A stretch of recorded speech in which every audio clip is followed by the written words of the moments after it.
नमस्कार मंडळी.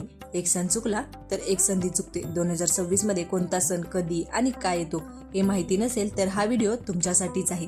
चैत्र महिना हा मार्च ते एप्रिलच्या दरम्यान येतो. यात गुढीपाडवा हा 19 मार्च गुरुवारी येतो. मराठी नववर्षाची सुरुवात आणि विजय समृद्धीचं प्रतीक आहे. चैत्र नवरात्र प्रारंभ हा 19 मार्च गुरुवारीच आहे. शक्ती साधना आणि दैवी उपासनेचा पवित्र काळ सुरू होतो. रामनवमी ही 26 मार्च गुरुवारीच आहे. मर्यादा, धर्म आणि सत्याचं प्रतीक असलेल्या श्रीरामांचा तो जन्मदिवस आहे. हनुमान जयंती 3 एप्रिल शुक्रवारी आहे. शक्ती, भक्ती आणि निष्ठेची प्रेरणा देणारा तो दिवस आहे. वैशाख हा एप्रिल ते मेच्या दरम्यान येतो. यात अक्षय तृतीया ही 21 एप्रिल मंगळवारी आहे. या दिवशी सुरू केलेले शुभ कार्य कधीही नष्ट होत नाहीत असं मानलं जातं. परशुराम जयंती ही 21 एप्रिल मंगळवारी आहे. अन्यायाविरुद्ध उभं राहण्याची प्रेरणा देणारा तो दिवस आहे. वैशाख स्नान व्रत हे व्रत पूर्ण महिनाभर चालतं. शुद्धीकरण आणि आरोग्य आणि पुण्यप्राप्तीचं हे व्रत आहे. ज्येष्ठ हा मे ते जूनच्या दरम्यान सुरू होतो. वट सावित्री व्रत हे 26 मे मंगळवारी आहे. पतीच्या दीर्घायुष्यासाठी वडाची पूजा केली जाते.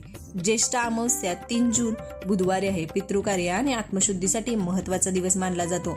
गंगा दशहरा हे 28 मे गुरुवारी आहे. गंगेच्या अवतरणाची स्मृती आणि पापक्षालनाचा दिवस मानला जातो.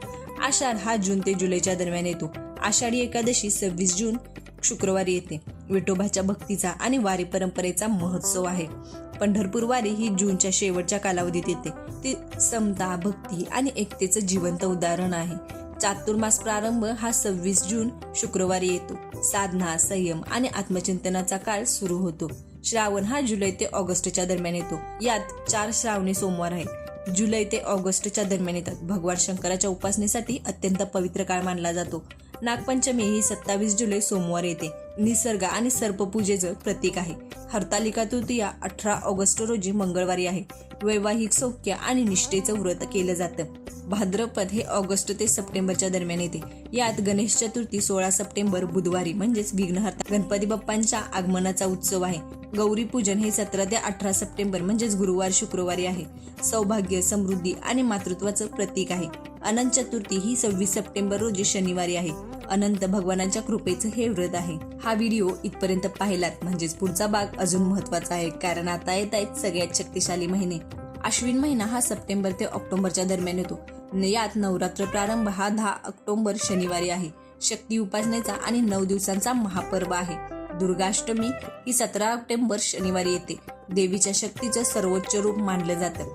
विजयादशमी म्हणजे दसरा 19 ऑक्टोबर सोमवारी म्हणजे सत्याचा असत्यावर विजय दर्शवणारा दिवस आहे. कार्तिक हा महिना ऑक्टोबर ते नोव्हेंबरच्या दरम्यान येतो. दिवाळी ही 8 ते 12 नोव्हेंबर रविवार पासून गुरुवार पर्यंत आहे. प्रकाश, आनंद आणि समृद्धीचा महोत्सव सुरू होतो. अभ्यंग स्नान हे 9 नोव्हेंबर सोमवारी आहे. आरोग्य आणि शुद्धीकरणाचा विशेष दिवस मानला जातो. तुळशी विवाह ही 23 नोव्हेंबर सोमवारी आहे. विवाह मुहूर्ताची सुरुवात इथूनच होते.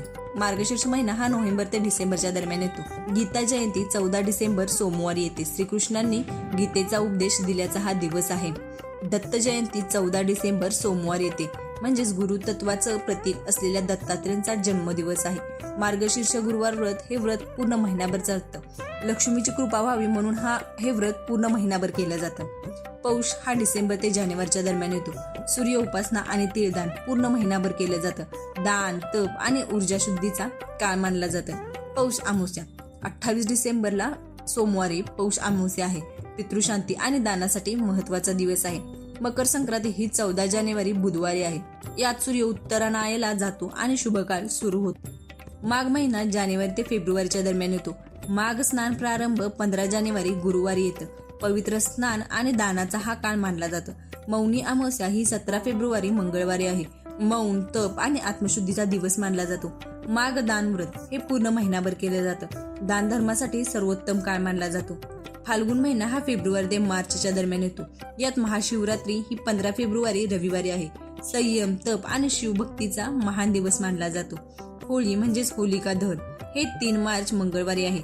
वाईटावर चांगल्याचा विजय दर्शवणारा हा सण आहे. धुळीवंदन म्हणजेच रंगपंचमी ती 4 ते 9 मार्चच्या दरम्यान आहे. आनंद, रंग आणि सामाजिक समतेचा तो उत्सव मानला जातो. हा व्हिडिओ कसा वाटला हे कमेंट्स मधून जरूर सांगा आणि तुमच्या घरातल्या मोठ्यांना हा व्हिडिओ नक्की पाठवा आणि अशाच माहितीसाठी या चॅनलला सबस्क्राईब करा. धन्यवाद.